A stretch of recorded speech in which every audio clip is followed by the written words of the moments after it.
A theme that's been running through these midterms for days is the idea that Democrats can run as a check on Trump. They promise congressional oversight, investigations, subpoena power.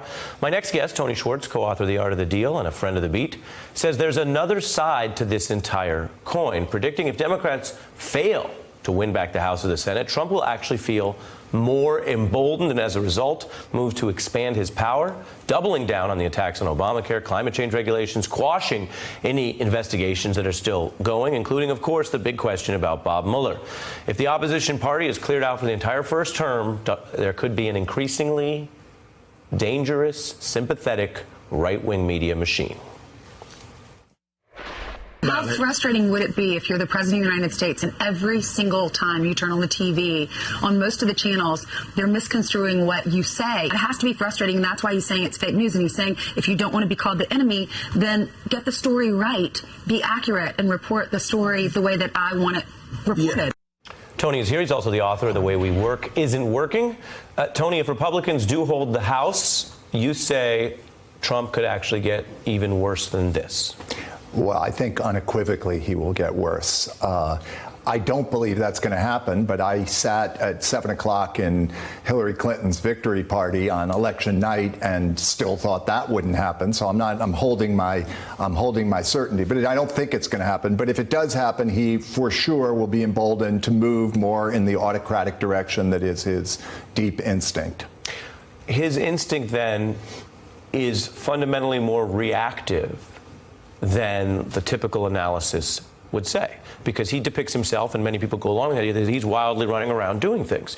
You're saying that actually there is a Trump 1.0 of the first 2 years, and he might be worried about losing, which is, we've just been covering that, the evidence of that and where they're putting him.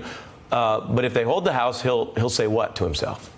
Well, you know what he'll do. He'll blame it on Mitch McConnell and Paul Ryan. He'll say it wasn't about him. He'll lie about what actually happened. He'll do all the things that Trump usually does. That actually isn't going to serve him very well if that happens, because there's no question that we're going to have a very different climate in this country if he loses.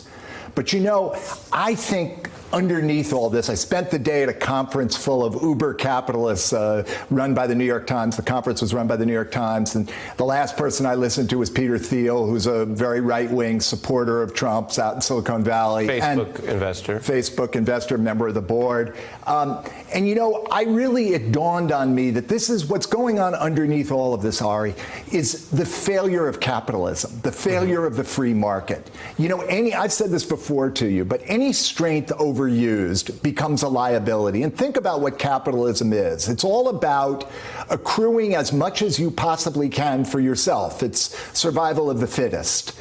And the very core of capitalism is more, bigger, faster is always better. And what we've got is a runaway train. So we've got 8 people who control as much wealth as the bottom 50%, the poorest 50% of the world. I mean, how could that not be creating fierce resentment?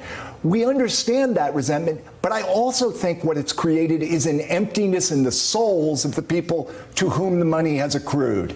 And doesn't that also touch on a point that has become so difficult to even say out loud? Because when you talk about economic anxiety in Trump voters, many people hear that as a cover for the uglier things that have animated part of that movement. So certainly some of it is not economic. And yet, when you look at a 2016 where Bernie Sanders and Donald Trump went as far as they went with totally different versions and different records, but both seemed to tap into the idea that a lot of people in this country were hopping mad at both parties' leadership, the traditional Democratic Clinton wing of the party, for selling out to the bankers, apparently, that you got to spend some time with today. Yes. What they're angry about is that the system has stopped working. It worked, and it's not working for them. And what's happened now, as Trump begins to throw anything he can at the wall in a feeling of desperation, because he is one scared son of a gun about this potential loss. He does understand the implications of it, and he's frightened by it. So the reason he's doing these outrageous things, the reason he's sending 15,000 troops down to a location where there's no enemy, is because he wants to do anything he can to deflect attention, to raise the anger of his base. And what he realizes is that this could turn very, very dark for him. And so he needs those kind of conflicts. And the real conflicts that he had, he should have had his hands full last week protecting the country from real threats, and instead he was minimizing them. He puts bomb in quotes while talking up a caravan that's far away. Think about this when we talk about Trump. Think about the fact that he is the 1/10 of 1%, a guy who inherited $400 million. And yet his presidency is a continuing expression of this feeling of emptiness inside that he needs to fill from outside. He wants the love. He wants to do the self-dealing so he has more money. And it isn't working. It doesn't work. That's why I started by saying that capitalism has begun to run its course. It doesn't deliver the goods, and not even to the recipients of its spoils. And that's why the old saying goes, people are like candy bars. It's all about what's inside. It's all about what's inside. It's not a real saying, though. I know, but it's true nonetheless. Well, there you go. As part of our State of Mind series, Tony Schwartz, we always appreciate you coming by. Hey, I'm Ari Melber from MSNBC. You can see more of our videos right here, or better yet, subscribe to our YouTube channel below. You could have been anywhere in the world, but you're here with us, and we appreciate that.